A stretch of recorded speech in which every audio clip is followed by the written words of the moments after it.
Programa yan, ha?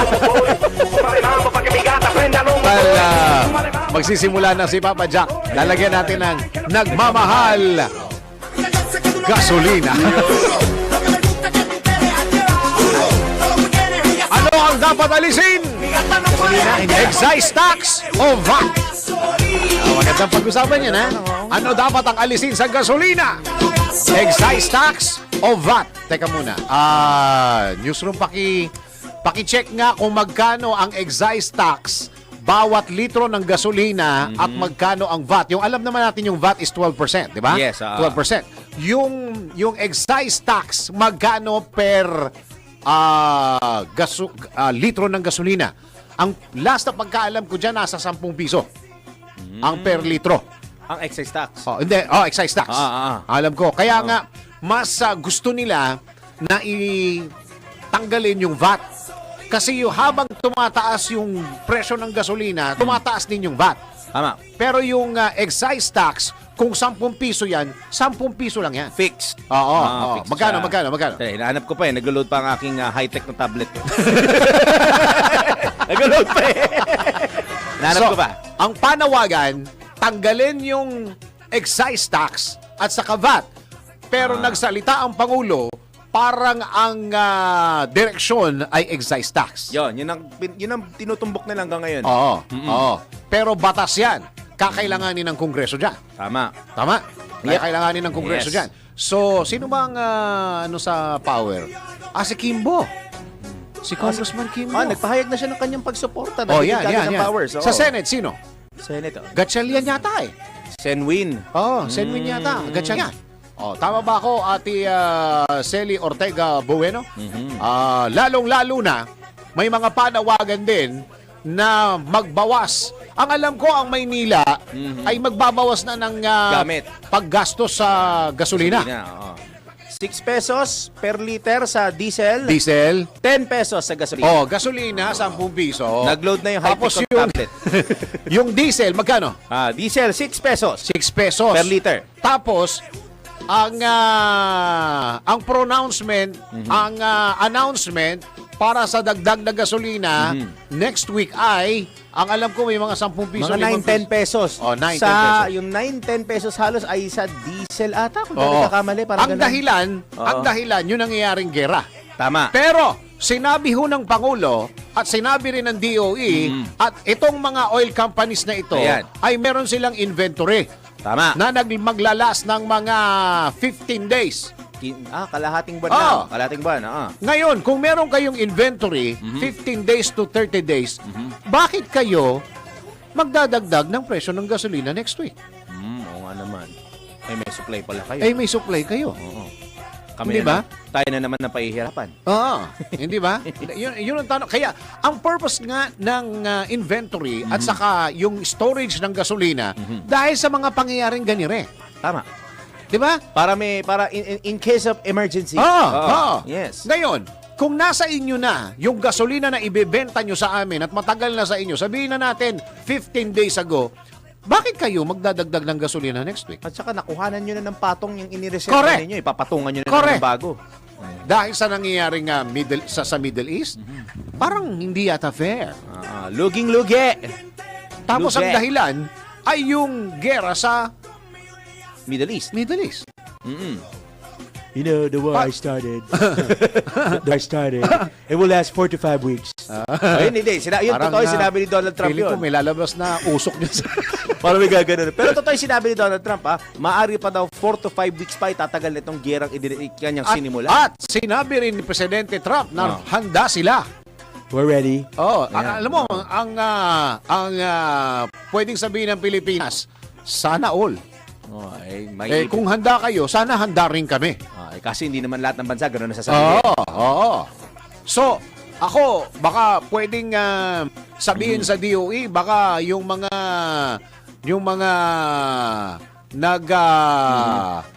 nagpo-produce na ibang bansa na oil, baka pwede tayo doon kumuha muna.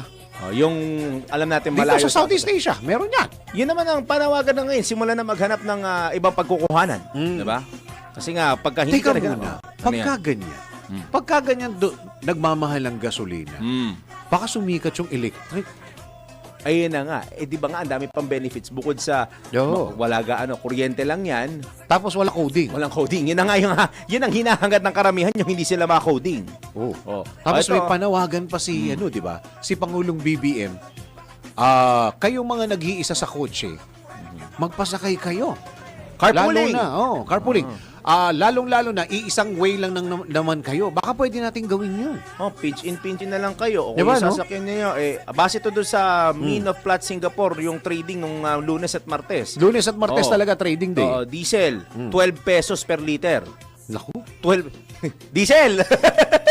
Sana naman pare, 12 pesos per liter. Ang gasolina, 6 pesos. Pero estimate pa lang to kasi maaga pa naman para sabihin dahil meron Saka, tandaan po natin, ang presyo ng gasolina, deregulated. Tama. Oo, yung sinasabi nilang nag-uusap-usap ang mga oil companies, wala silang GC. Walang group chat yan. Wala. Bala kami sa buhay namin, gano'n. Wala.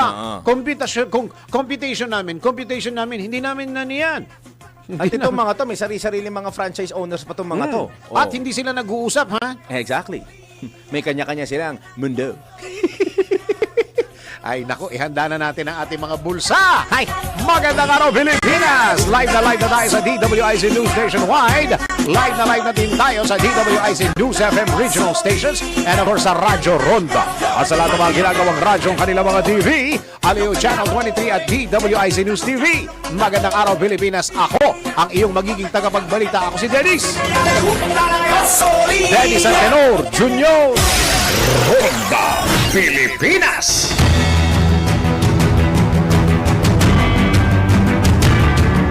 Sa detalye ng mga balita, kinumpirma na ni Senate President Vicente Soto III na pag-uusapan ng mga senador ang plano ni Pangulong Ferdinand Marcos Jr. na humingi sa Kongreso ng pahintulot para suspindihin ang excise tax sa petrolyo.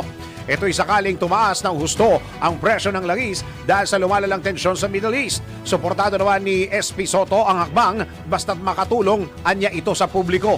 Ayon naman kay Senate President Pro Tempore Panfilo Lacson, dapat seryosong ikonsidera ang plano ng Pangulo lalo na kapag lumala pa ang sitwasyon sa Middle East. Sang-ayon din si Senador Sherwin Gatchalian na ikonsidera ang plano. Ayun, tama nga, si Senator Gatchalian.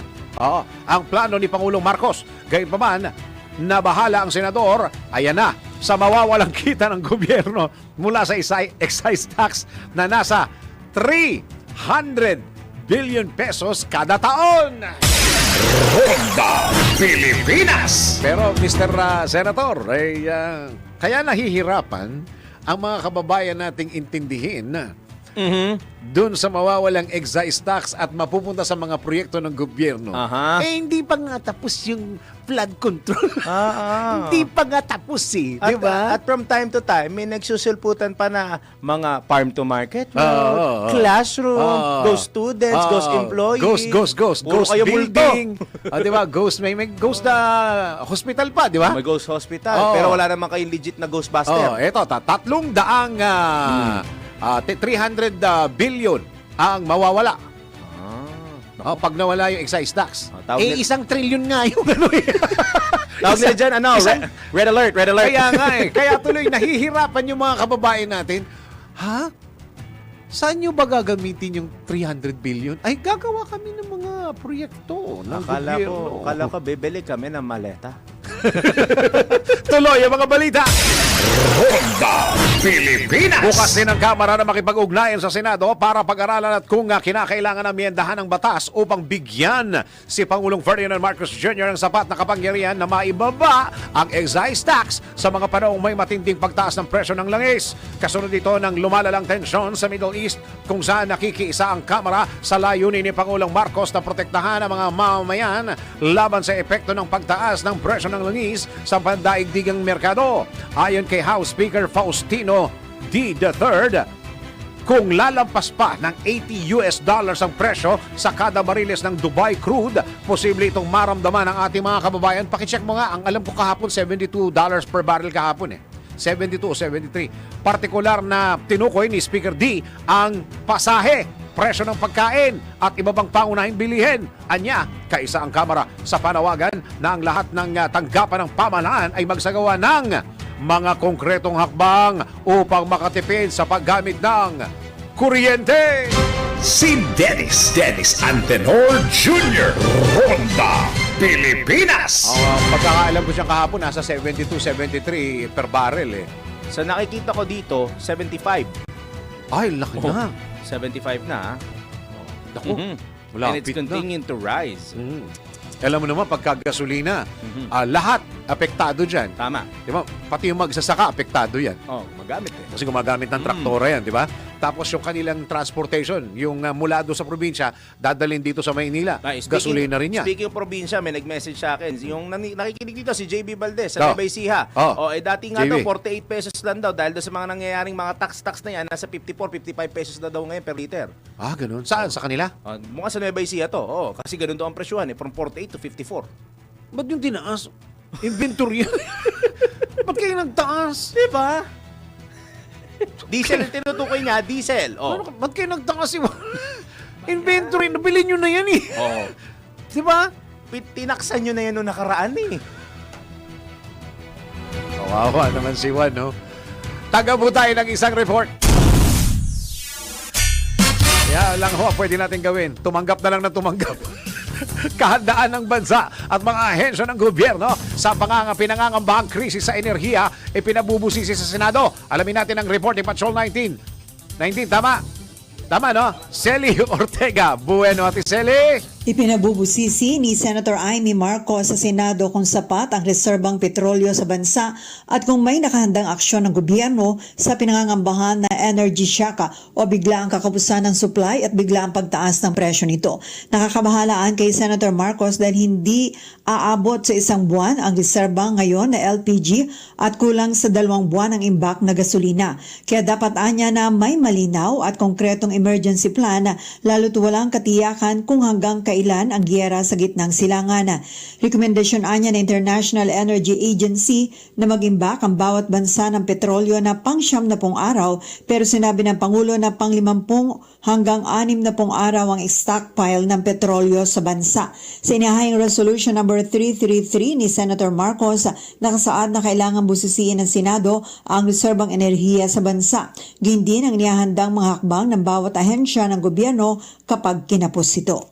Ito sa Patrol 19, Celi Ortega Bueno para sa impilang metodong lakas sa DWIC. Nagbabalita ng tama, naglilingkod ng tama. Kapag may bagong balita, naka-on air, agad-agad, DWIZ Patrol Report. At alamin natin kung meron tayong amihan para hindi na tayo gagamit ng aircon. Di ba? O kaya kung gusto nyong maganda yung tulog ninyo, maligo muna kayo bago kayo matulog. Mas mahalaga doon yung maligo muna. Oo. Lalo na pag nag-jogging sa gabi. Oo, naglakad. Naglakad, Or oo. nag-jogging sa gabi. Yan Huwag na kayong nga. didiretso ng matulog. Lalangawin kayo. Pero kung yung kapitbahay ninyo, nagpo-provide naman ng matinding hanging amihan. Ayan. Wala ka ng problema. Buksan mo lang bintana mo, ayos na. Alamin na natin, live weather report ni Daryl Justin. Pinakahuli, pinaka-latest, pinaka-napapanahon. Whether we like it or not, ito ang magiging DWIZ Weather Report. Tawagan natin si Kong Arnel T. Oo. Si Kong T. Si Kong T. Para malaman natin kung may movement at saka ano yung kanyang projection. Kasi malamang sa alamang, meron Oo, yan. Meron yan. May epekto yan sa LPG. At lalong-lalo na kailangan yung quality ang kunin ninyo dahil delikado. Ha? Para sigurado, Regasco. Ha? Pwede ko ito sabihin yung sinasabi ko sa FM eh. Ano? Regasco. Oh, di ba?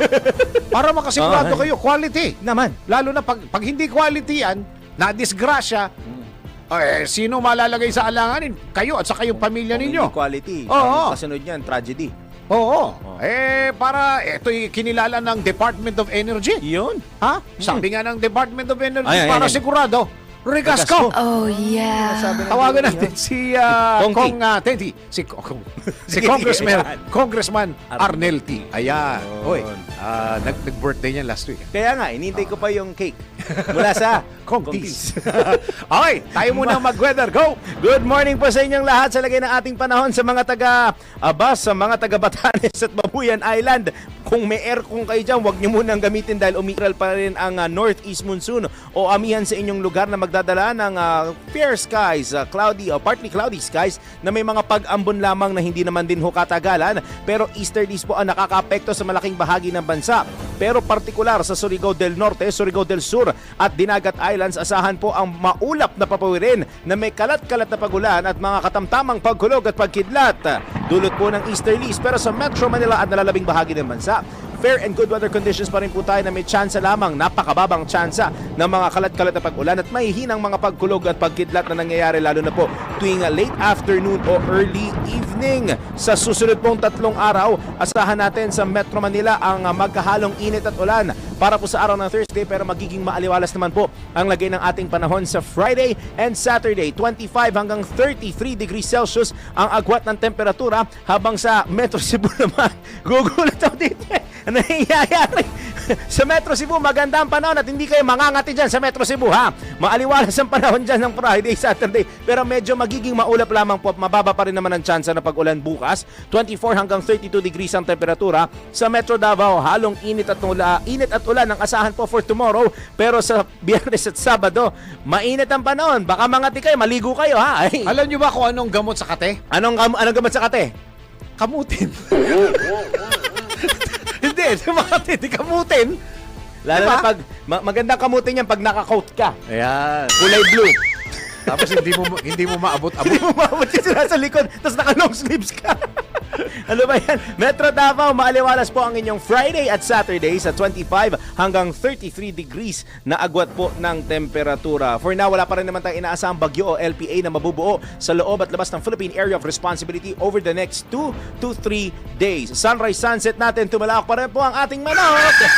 Ayan, lakas niyan. Kaninang alas 6:11 ng umaga, at sana paglubog ng araw. Ay, kawawa naman. Yan naman yung... Never mind. Kawawa naman yung aso na. Kawawa yung aso. Naiipit eh. Nakaladkad na naman. 6:05 po mamayang gabi. At congratulations sa mga nakakita ng blood moon kahapon. Halata Yung, kagabi. Kasi yung- very clear yung sky eh. Di ba? Yan naman ang predict talaga na pag-asa. Malaki ang chance na makita kasi nga wala gaanong ulap at maaliwalas ang panahon. Ay, ano na lang, nakikiramay tayo Saan? sa mga nadamay ng mga sinumpong. Sinumpong na. Kasi that's blood moon. Blood moon eh. Baka may mga sinumpong. Ha? Nagkaroon ng mga topak. Diba sa mga salitang kalye? Tinutupak na naman to. Parang mainit ang ulo na mga ganun yung ano niya eh. Hindi malaman kung anong mood. May mood swing. Okay lang yun. Walang kinalaman yun. Sige. Yun na yan. Basta na-enjoy ninyo. Yan naman aking latest weather report, whether you like it or not. Ako po si Darryl Justin, nagbabalita ng tama, naglilingkod ng tama. Pinakahuli, pinaka-latest, pinaka-napapanahon, whether we like it or not. DWIZ Weather Report. Ronda Pilipinas. Teka. Sandali. Meron tayong flash report. DWIZ Flash Report. VP Sara Duterte nagsampa ng kasong perjury laban kay Ramil Madriaga. Alamin natin ang report ni Patrol 38 Jen Patrolya Jen. Nagsampa ng kasong perjury si Vice President Sara Duterte laban kay Ramil Madriaga, ang lalaking nagpakilalang umano bilang kanyang bagman. Dumating ang pangalawang pangulo kasama ang kanyang legal counsel na si Attorney Salvador Paulo Panelo Jr. sa Office of the City Prosecutor sa Taguig upang formal na isampa ang reklamo. Nauna nang pinasinungalingan ni VP Sara ang mga paratang ni Madriaga. Ayon sa pangalawang pangulo, hindi niya ito nabigyan ng anumang uri ng instruksyon at hindi rin niya ito binisita sa kulungan o nakausap man lang anumang oras. Iginiit din ng Vice Presidente ng mga larawang isinumite ni Madriaga ay mga litratong walang kaugnayan at kuha lamang sa mga pampublikong okasyon kung saan siya ay dumalo. Sa ngayon, hinihintay pa ang formal na pahayag ng kampo ni Madriaga kaugnay sa isinampang reklamo. Ako si Patrol 38, Jen Patrolya nag-uulat. Sa himpilang may todong lakas, DWIZ nagbabalita ng tama, naglilingkod ng tama. Kapag may bagong balita. Naka-on air, agad-agad, DWIZ Patrol Report. Mukhang hindi nag-entertain ng kahit isang question si VP Sara, ano? Oo. Parang yung last na press con niya. Yung in-announce niya nang siya itatakbo sa pagkapangulo. Wala ni isang question. Akala ko sasagot ng question eh. Nagulat pa ako. Akala ko iba yung announcement dahil nakaitim yun. Pero ito yata, takbo nyo nga yun, ano? Yung video na ginamit ninyo. Anong kulay ng damit ni VP Sara? Pakitingin nga sa tingnan natin. Nakaputi. Puti ba yan? O cream? Hindi cream? Puti yan? Hindi cream? Hindi, no? Check mo nga maigi. Alam mo, yung mga netizens, talagang ano yan binibigyan ng meaning yan. Puti. Oo, hindi cream, ha? Hindi cream. Oy! Paalala na ito sa ating mga kababayan, Paalala po sa ating mga kababayan nanonood, nakikinig at makafollow sa DWIZ News. Huwag matakot, magpayakap at magpakonsulta sa tuwing makakaramdam ng sakit dahil may PhilHealth na siguradong aalagaan ang kalusugan mo, kalusugan ko, kalusugan nating lahat. Lahat po tayo miyembro at sigurado sa benepisyo Pumunta lamang sa mga accredited Yakap Package Provider para makapag-avail ng Yakap Package. Para sa karagdagang impormasyon, bumisita lamang sa kanilang website na www.philhealth.gov.ph at pindutin ang click to call icon. Dahil Pilipino ka, may PhilHealth ka. Ronda Pilipinas. Sandali. Oras natin sa buong Pilipinas. 31 minuto makaraan ng alas 10 ng morning. Oras hatid sa inyo. Tuloy-tuloy ang mga balita at impormasyon sa Ronda Pilipinas. Pinag-usapan natin kanina yung tungkol sa LPG. LPG. Magkano ang dagdag at projection dahil sa mga nangyayari? Syempre pagka mga LPG tank na mga ganyan, isa lang ho ang pwede nating tawagan. Nasa linya po natin ngayon ang presidente po ng Republic Gas Corporation o yung Regasco. Para sigurado, Regasco. At si dating congressman ng LPGMA party list, syempre si Kong Arnel T. Kong, magandang araw po. Opo, magandang umaga po. Magkano ho ang dagdag ngayon sa presyo ng LPG, Kong? Well, for the month of March, wala po tayong Wow. dagdag na presyo. O yun. Dahil yun po naman before ho na dumami yung kaguluhan sa Middle East, nagbaba na po ng presyo ang Saudi Aramco. Wala ho silang paggalaw. So tayo naman sa Pilipinas ay buong buwan na yan po ang magiging presyo. At nitong nakalipas na 2 araw, meron pong meeting na ipinatawag ang Department of Energy ni Secretary Sharon Garin. Opo. At hiningi po nila ang commitment ng lahat ng mga oil company, kasama rin na po kami ron, kung ang unang-una, ang pinaka-importante ay yung sapat na produkto and lahat naman po kami, ang may report po namin sa Regasco, we have the 30-day stock inventory based on the policy po ng ating gobyerno na kailangan meron po tayo 30 days inventory. Meron naman po tayo at ang sunod, yung presyo, wala ko kaming paggalaw itong buwan na ito. Maliban na lang yung susunod na buwan. Yun ho ang aantabayan natin dahil sa kasalukuyan, yan po yung nakikita namin na malaking problema yung susunod na buwan ng April.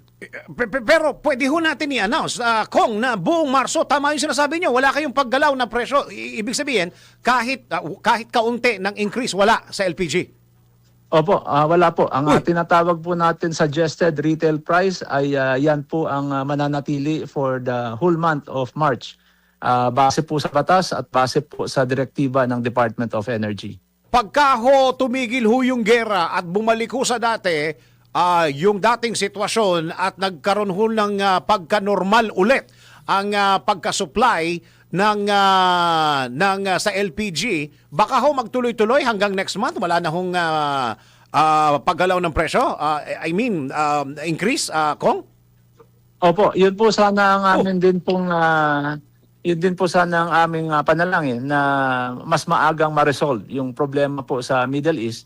At kasi pag ito'y tumagal po ng 30 araw, kagaya po ng nababalita sa international news, magiging malaki po ang problema natin sa April.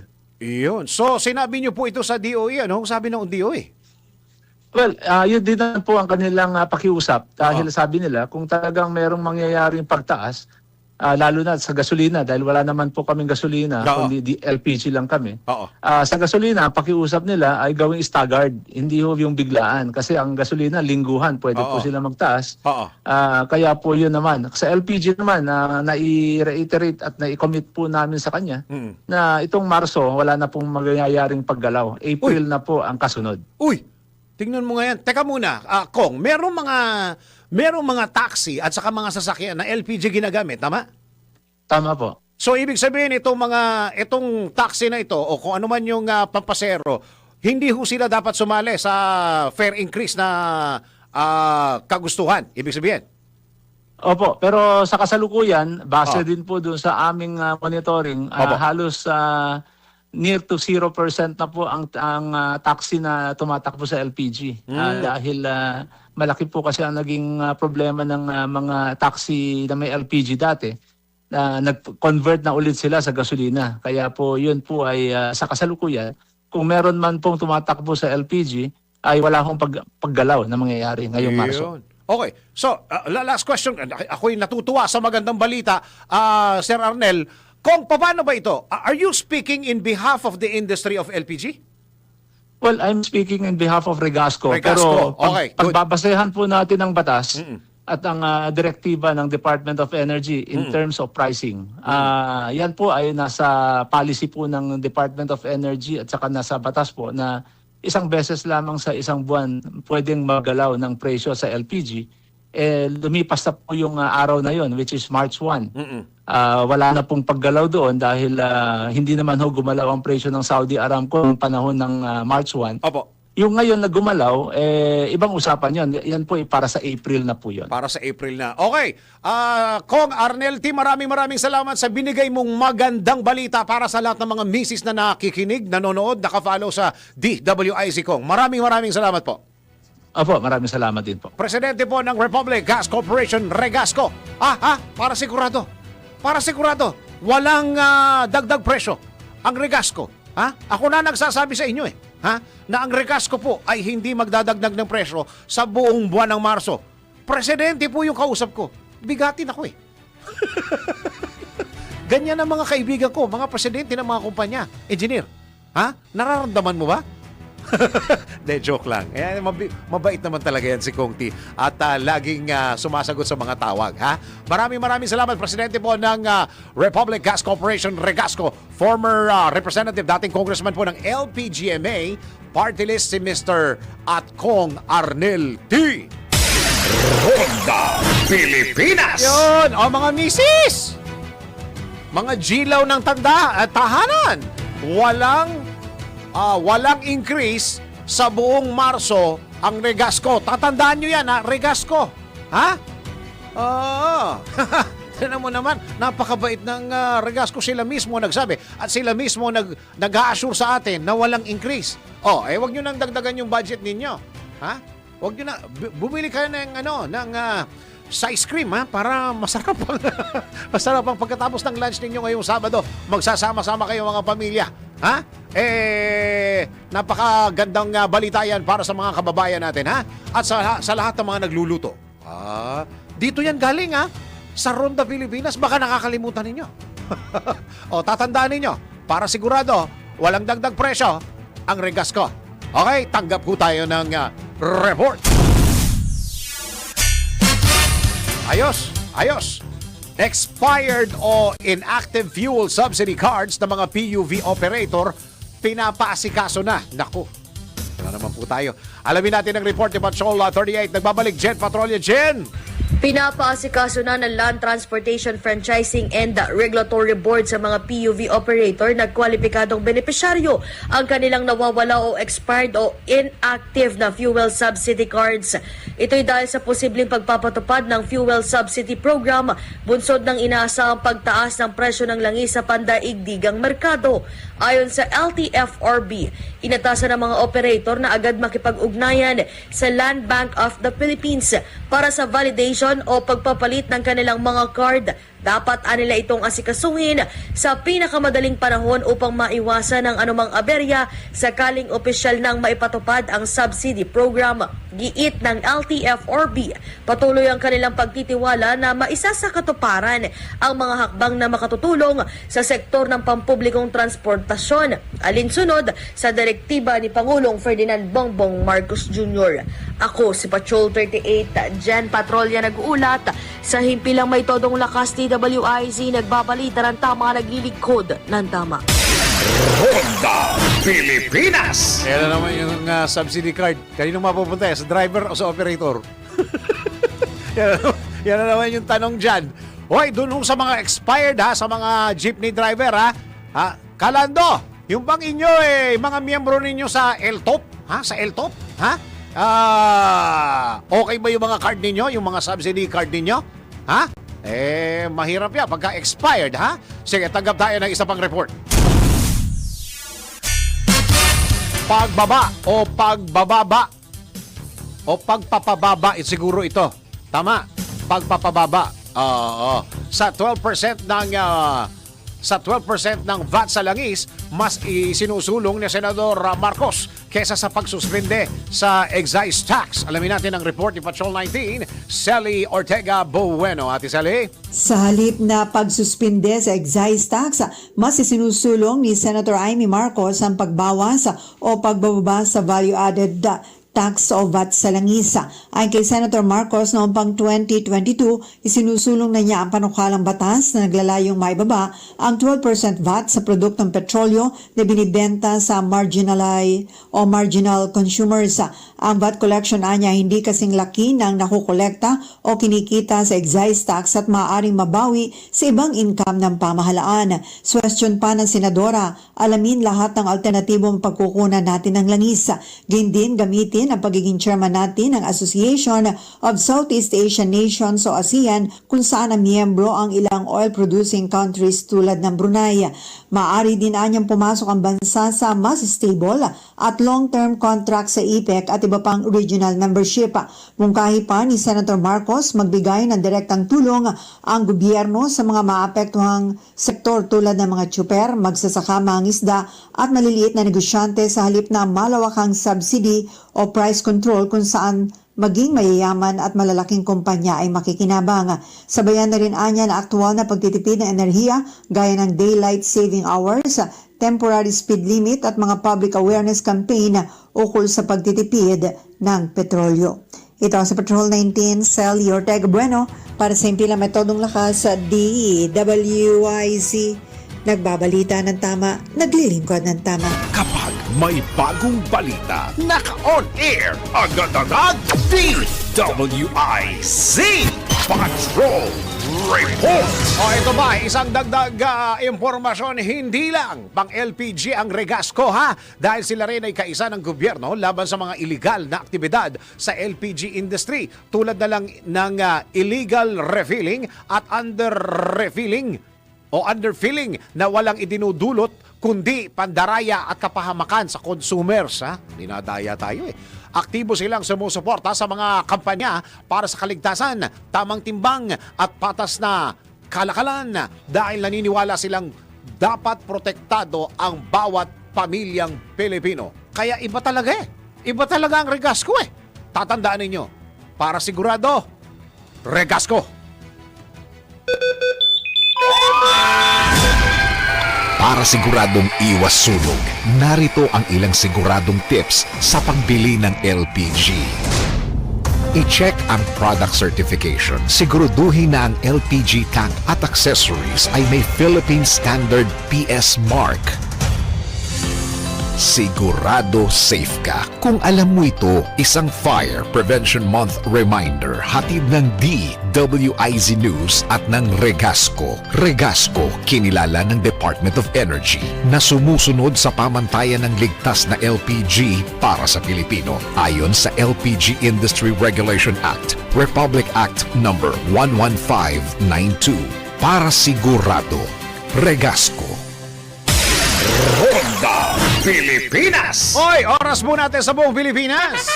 12 minuto pa bago mag-11 ng morning Oras. nangyayari po doon ay nagaganap na deliberation on the verified complaints for impeachment against VP Sara. Ito na yung sufficient in substance. Okay, alamin natin ang report ni Patrol 30 Jelly Mendez. Jelly, ano na ang bagong nangyayari diyan? Dennis, nagpapatuloy pa rin yung pagdinig ng House Committee on Justice. Ito na yung ikatlong pagdinig kaugnay sa dalawang impeachment complaint laban kay Vice President Sara Duterte. Ngayong araw, pagbobotohan ng komite kung sufficient in substance ang ikatlong impeachment complaint na inihain ng mga religious at lawyers groups. At inendorse na ni Mamayang Liberal Party Representative Dela de Lima dahil nakugit na yung botohan na dapat kahapon isinagawa. Pero ayon kay Congressman Jervin Luistro, ang chairman ng komite, ngayong araw na lang gaganapin dahil kulang na sa oras kahapon. Kaya ngayon isasagawa kasabay nung ika-4 na impeachment complaint.